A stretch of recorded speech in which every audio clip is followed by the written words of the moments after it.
Bienvenidos, vamos a empezar a desarrollar el concepto central. Hoy nos toca hablar sobre la cancelación de la obligación tributaria.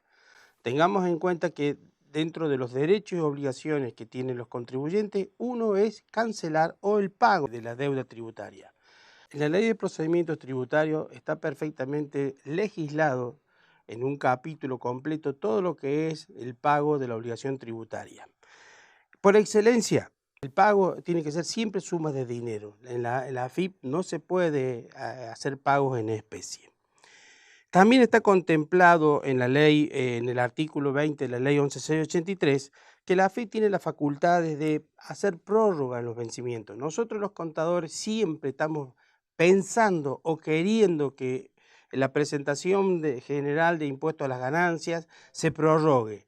Eso no se da nunca, así que no nos creamos que la AFIP, con esta prerrogativa que tiene de prorrogar, lo va a hacer. Las prórrogas de los vencimientos generales nunca se dan. Si hay un caso especial, que puede ser por una inundación, aún una cuestión climática, la AFIP puede prorrogar un vencimiento general, pero lo va a hacer limitado o acotado a esa zona.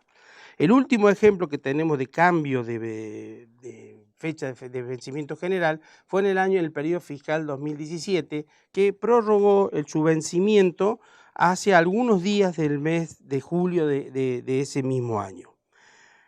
Otro de los temas que tenemos que tener muy en cuenta y tenemos que avisar a nuestros clientes, cuáles son las implicancias que tiene no pagar en tiempo y forma.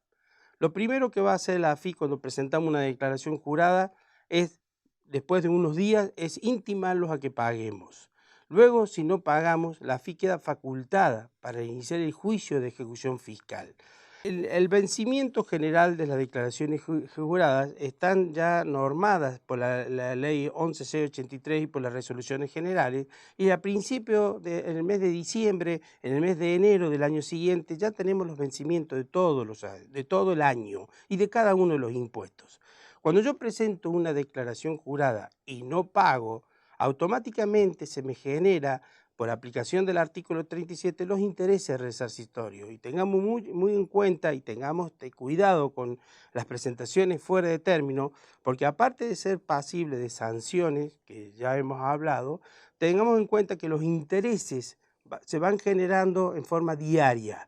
Y a veces pagamos, o nuestro cliente paga la obligación principal y no paga los intereses, y esos intereses día a día van creciendo a una tasa mensual que siempre es publicada por la ley 11.683. Supongamos un ejemplo. Hay que tener también mucho cuidado porque una de las disposiciones que están dentro del capítulo de cancelación o de extinción de la obligación tributaria es tener cuidado con los medios de pago. Hay un artículo en la ley 11.683 que estipula que para que yo me pueda computar un gasto como tal para impuesto a las ganancias, para que me pueda computar el crédito fiscal para impuesto al valor agregado, lo tengo que hacer de acuerdo a las directivas que están normadas en este artículo. Estas directivas son utilizar depósitos bancarios, giro o transferencias bancarios, cheques, tarjetas de débito o de crédito y otros medios de pago. Tengamos en cuenta que el monto por lo cual tenemos que pagar sigue siendo muy exiguo. Fue un monto que cuando fue incorporada esta modificación a la ley, 1.000 pesos era un monto razonable. Hoy realmente ya no existe un pago que se pueda hacer menor a 1.000 pesos que no se pueda hacer en efectivo. Vamos a un ejemplo práctico. Yo compro una maquinaria que yo la voy a usar como bien de uso. Me hacen la factura de esa maquinaria. Con esa compra de la maquinaria me empieza a incrementar mi activo, yo puedo deducir de ganancia la amortización de ese bien y me tomo el crédito fiscal. Pero si lo hago en efectivo, porque en ese momento dispongo del efectivo, la AFIP me puede impugnar esa operación y esa operación no me voy a poder tomar ni el gasto en ganancias ni el crédito fiscal en el impuesto al valor agregado.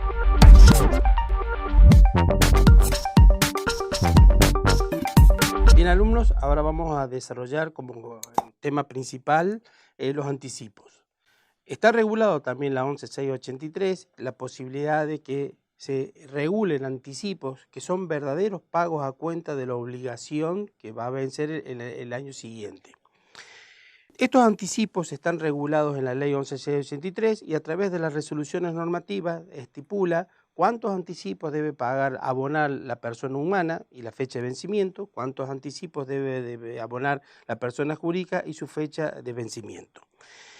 ¿Cuál es el sustento? ¿Por qué vamos a pagar un anticipo de una declaración jurada que va a vencer 14, 12, 8 meses posteriores? Ese sustento está en el principio constitucional de la capacidad contributiva. La AFIP asume de que los anticipos son pagos a cuenta de la declaración jurada que va del año siguiente y que su sustento está que el contribuyente va a tener la misma ganancia que en el año anterior. Y ahí es donde tenemos que prestar especial atención los contadores. ¿Hasta cuándo puede la AFIP exigirme estos anticipos? La AFIP puede exigir cada uno de los anticipos hasta el vencimiento de la declaración jurada o hasta la presentación de la declaración jurada. A partir de ese momento ya no puede exigir los anticipos no abonados.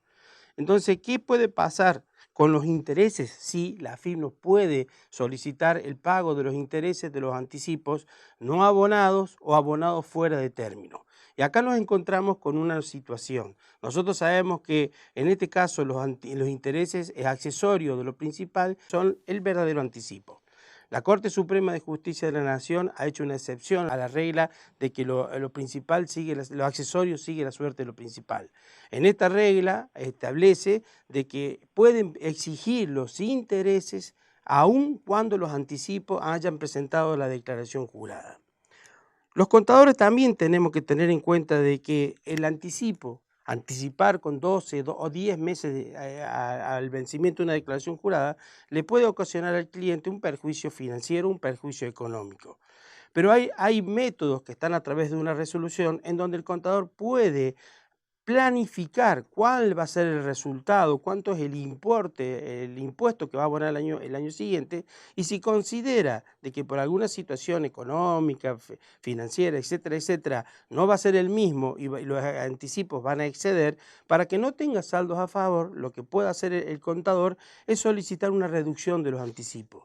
Esta reducción de anticipo, que está normada a través de una resolución general, estipula que se puede pedir la reducción de los anticipos a partir del quinto anticipo en el caso de las personas jurídicas y a partir del tercer anticipo en el caso de las personas humanas. Hay una opción, una tercera opción o segunda opción, que sería que si uno considera de que la declaración jurada a presentar o la ganancia a realizar el año siguiente va a ser un 40% inferior a la actual, puede pedir directamente la reducción de estos anticipos. Es decir, el contador va a tener que hacer una planificación tributaria y hacer un borrador de la futura declaración jurada que va a vencer con mucho tiempo más adelante. ¿Qué puede pasar en esta situación? De que haga un buen pronóstico, entonces no tenga saldo, diferencias entre los anticipos determinados y los anticipos que tendrían que haber sido. Pero si llega a ser lo contrario, si se hizo un pronóstico en demasía, en exceso, lo que puede exigir la AFIP es la diferencia de anticipo y por supuesto los intereses accesorios. Tengamos en cuenta de que si no pagamos en tiempo, en forma, un anticipo, aparte de los intereses resarcitorios, viene un problema que es de la práctica profesional. Es que la AFIP puede intimar el pago de un anticipo y si no se paga en tiempo y forma, lo que nos va a requerir después es un juicio de ejecución fiscal. Y ahí vienen los problemas de nuestros clientes cuando viene el juicio de ejecución fiscal, porque normalmente los planes de pago que se pueden pagar en cuotas no está contemplado la cancelación o incorporar a este plan de pago en cuotas los anticipos, con lo cual tiene que hacerlo directamente en efectivo y esto realmente es un problema para nuestros clientes. Esta figura del anticipo, tengamos en cuenta algo muy importante. Los anticipos no son obligaciones autónomas para el derecho tributario material, pero no para el derecho tributario procesal. que ahí sí lo considero una obligación autónoma y ahí sí nos podemos referir a lo que dijimos anteriormente en cuanto a que si no pagamos los anticipos vamos a tener un juicio de ejecución fiscal, vamos a tener intereses resarcitorios y si no pagamos los intereses resarcitorios se van a ir acumulando y devengando a una tasa que fija la dirección en forma mensual.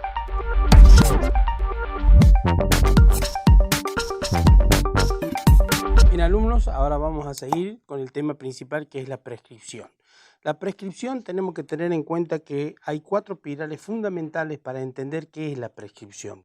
Primero, es un instituto jurídico que castiga la ineficiencia del Estado, en este caso de la AFIP. Segundo, es un medio de adquirir un derecho o liberarse de una obligación por el transcurso del tiempo. Tercero, la prescripción no es una forma de extinción de la obligación tributaria. Y cuarto, eso es una excepción para que el acreedor no pueda iniciarle juicios o ejecuciones judiciales por la inacción del Estado. La administración tributaria está obligada a resolver en tiempo y en forma todas las cuestiones planteadas por el contribuyente. Estas obligaciones están dentro de la ley de procedimiento tributario y dentro de la ley de procedimiento administrativo. Es muy común que la AFIP aduzca que los tiempos en los que ellos tienen que resolver alguna cuestión son simplemente ordenatorios. Esto de ordenatorio no está en la ley 19.550 ni en la ley de procedimiento tributario.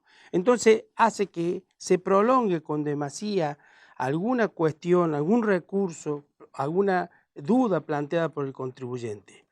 Entonces ahí es donde aparece esta figura de la prescripción. Tengamos en cuenta que este instituto de la prescripción puede ser usado en defensa del contribuyente, pero ojo, que la prescripción tiene, como vamos a ver, causales de interrupción o de suspensión. Entonces nunca tengamos en nuestra defensa de los contribuyentes como figura principal o plato fuerte para una defensa solamente el uso de la prescripción. Veamos algunos ejemplos prácticos. La declaración jurada de impuestos a las ganancias del periodo fiscal 2017 vence en junio del 2018. ¿Cuándo inicia la prescripción y cuándo termina la prescripción?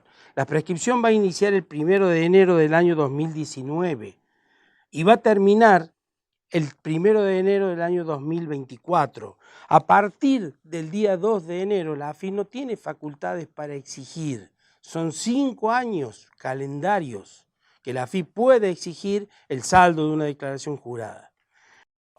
Otro ejemplo podría ser el caso de la prescripción de una multa.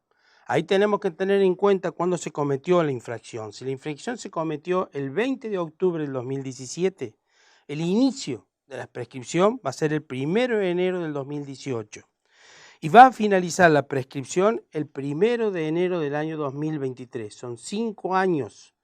Por eso, cuando la ley habla de que las prescripciones a los 5 años y a los 10 años no son años lineales, sino que hay que contar desde el inicio de cada una de las prescripciones.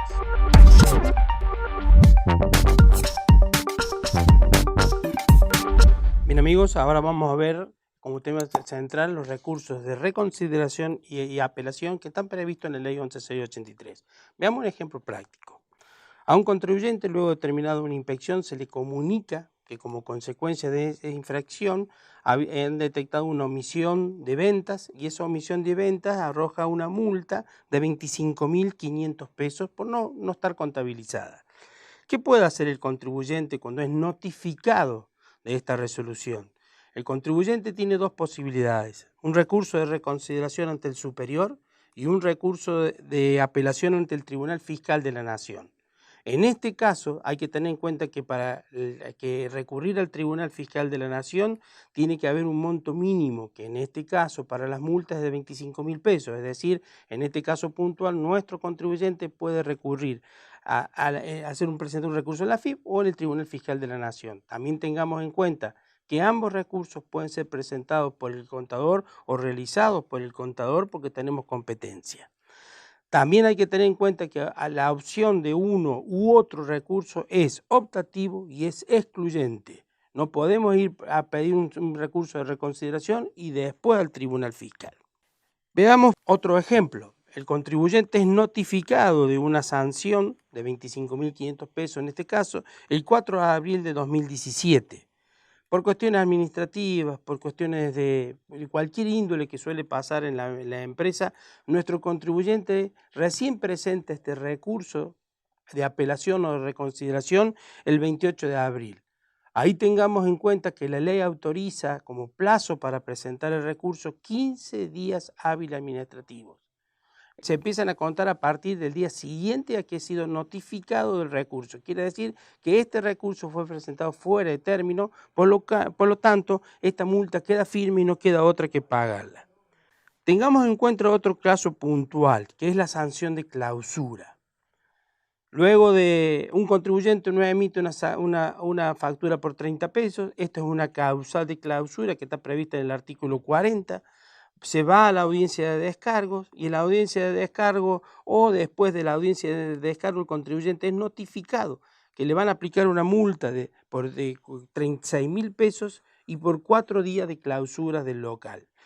¿Qué es lo que puede hacer el contribuyente? Bueno, una vez que el contribuyente es notificado de esta sanción, solamente en este caso tiene 5 días hábiles administrativos para recurrirlo, presentando un recurso de reconsideración que está previsto en el artículo 77 de la ley 1183.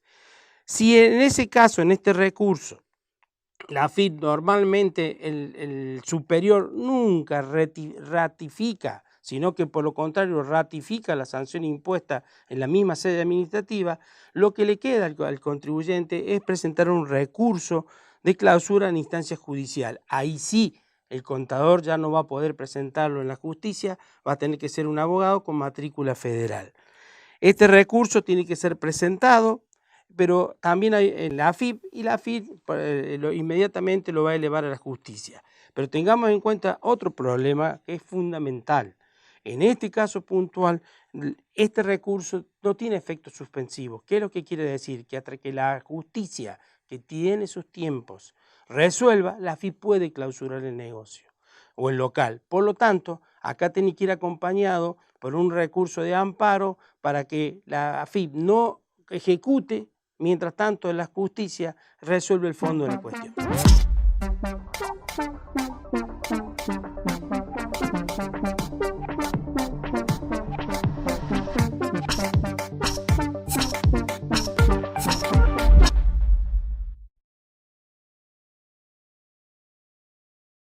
Como vimos, en el transcurso de las lecturas del módulo 3, podemos diferenciar los distintos modos de extinción de las relaciones jurídicas tributarias. Te propongo que leas las situaciones y las sentencias de la AP y luego de analizarlas, deberás completar el cuadro de la actividad asociando cada situación con el respectivo concepto que menciona y su definición. Ten especial atención, ya que se incluyen sentencias que no pertenecen a ninguno de los conceptos mencionados, por lo tanto, habrá algunas que no se enmarquen en ninguna de las categorías. Diferencia los distintos tipos de extinción de las relaciones jurídicas tributarias, sus características más importantes, definiciones teóricas y ejemplos de cada uno de ellos. Para poder realizar la actividad, deberás tener presente lo estudiado en el módulo actual y analizar las situaciones prácticas planteadas en el mismo. Luego, deberás seleccionar de entre las sentencias aquellas que refieran a los conceptos que, en dichas situaciones, se trata. Por último, deberás completar el cuadro exponiendo, en la última entrada, la definición correspondiente a cada concepto. A continuación te presento una posible organización de la información. La situación 1 trata el concepto de pago, que es el cumplimiento efectivo e íntegro del objeto de la relación jurídica principal. No tiene efecto cancelatorio hasta que el fisco haya aceptado el pago. Puede darse el caso de que sea a cuenta. La situación 2 trata el concepto de compensación, que se da cuando dos personas reúnen, por derecho propio, la calidad de acreedor y deudor recíprocamente. No es un modo normal de extinción de la obligación tributaria. La situación 3 trata del concepto de confusión, que es cuando el sujeto activo de la obligación tributaria, como consecuencia de la transmisión de los bienes o derechos sujetos a tributo, queda colocado en la situación de deudor. La situación 4 trata de la novación, que se produce cuando se lleva a cabo una transformación de una obligación por otra, la cual sustituye a la primera y la extingue. La situación 5 habla de la prescripción, que se da cuando el sujeto pasivo de la relación tributaria queda liberado de su obligación por inacción del Estado, por cierto periodo de tiempo. El plazo puede ser de 5 o 10 años. La situación 6 trata de la interrupción de la prescripción. En este caso, se deja de computar el plazo transcurrido y se debe comenzar a contar nuevamente de cero. Puede darse en casos de reconocimiento expreso o tácito de la obligación. Por ejemplo,